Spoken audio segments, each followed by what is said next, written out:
This is Steve Mason, owner of the Chemically Green blog, and we are real fortunate this afternoon to have a real pioneer in the making of ethanol from kudzu. And I'd like to introduce Mr. Doug Mizell, who's the president of the Agro Gas Industries company. And right now his main focus is making a fuel that we can use instead of corn ethanol. And right now we'd like to introduce Mr. Doug Mizell. How do you do? My name is Doug Mizell. I'm a co-founder of Agro Gas Industries out of Cleveland, Tennessee. We're primarily a cellulosic ethanol producer, and that means that we produce fuels not from feed or food products, but from agricultural waste products and naturally occurring products in the environment. We've got some questions we'd like to ask Doug and shed some light on exactly what he's doing with kudzu. And Doug, how is kudzu going to be harvested? That's a big question that everybody has right now. It's a question that everybody's got.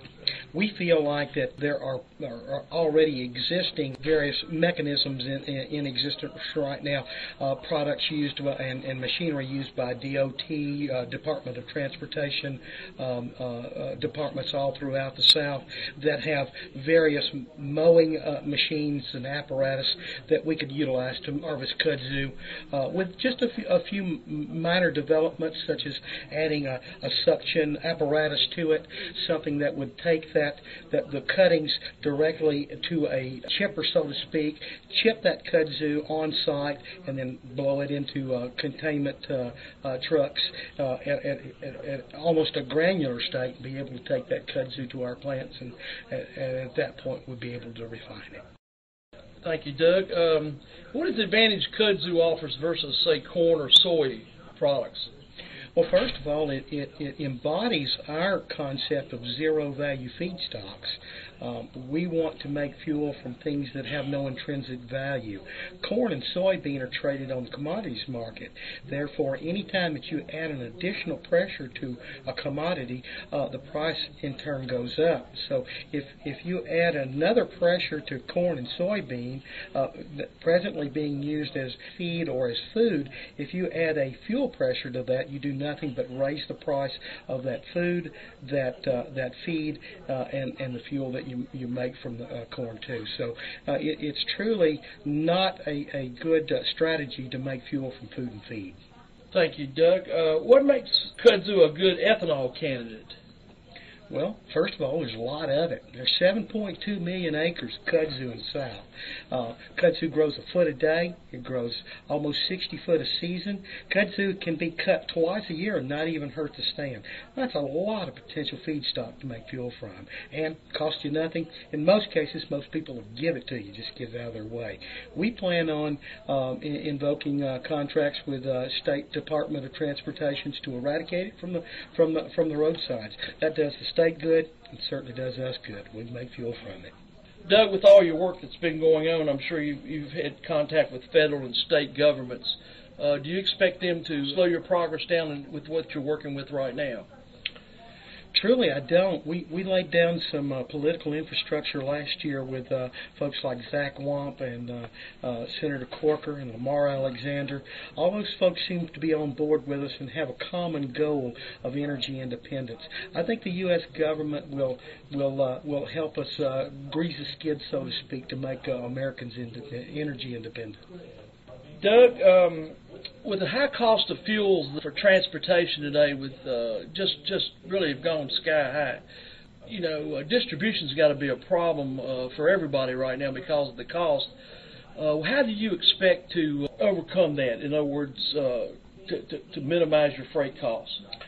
Part of our game plan is to put up multiple micro refineries throughout the South. We have two agendas. Number one is we want to put our plants in agriculturally based communities, but we want to be centrally located to metropolitan areas that contain gas vendors and distributors.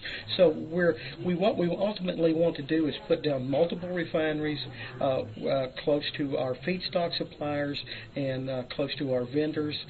We never want to overdevelop an area to to the degree that we utilize or overutilize all of our potential feedstocks. So we want to put various small refineries with 20 million gallon per year capabilities throughout the South, and none of them closer than maybe 100 miles apart. A few questions about the kudzu mash after you finish distillation and you have the ethanol. What will you do with the mash? Can it be recycled, or will it be reused, or exactly how you think what will happen to that? Agro Gas really prides itself in not having anything that it throws away or it has to dispose of. The Kudzunol mash becomes what we call DDG in the industry, which means it's called a dry distiller grain. That dry distiller grain is a saleable byproduct and can be used as cattle feed. Thank you, Doug. And you're talking about in the startup plant you're going to have is going to be in Calhoun, Tennessee, and how environmentally friendly is this plant going to be? We'll probably be one of the most environmentally friendly refineries that you've ever seen. I contend, and I've told my folks, that if I smell something, I'm losing money. The emissions coming from the plant, the two that would be most prevalent, one of them would be CO2 emissions. We feel like that we can take those CO2 emissions and we can utilize them for numerous things. That CO2 emission can be compressed and made into a refrigerant for the dry ice industry. We also have designs on some proprietary processes that will use that CO2 actually to make bigger and better fuel processing strategies with. Other byproducts such as the DGG are saleable. Other things coming off of that process will be heat and water. All of those are certainly green, and there going to be no bad environmental impact from it. We'll be a totally green company. Doug, for one last question to finish up our little interview here, we really appreciate you being with us today and sharing so much information. And Doug, I know kudzu is going to be one of your mainstays as a feedstock, but are there any other feedstocks that you're currently looking at? Most definitely. Well, you have to understand that kudzu is a seasonal feedstock, and that what are you going to use in other months of the year? We, being a cellulosic company, are not just putting all of our eggs in one basket, so to speak.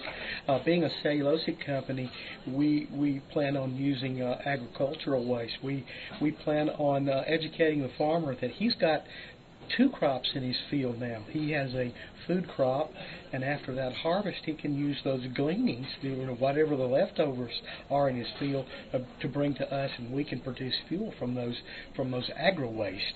Another very, very viable feedstock that we're finding is quite prevalent throughout the U.S. is we're being able to use industrial waste streams. Virtually anything that contains a high solution of sugar or starches that is presently being used and turning up in waste streams in the industry, we can turn that into fuels. All I need is a 14% suspended sugar solution in virtually any type of waste material, and I can turn that into fuels.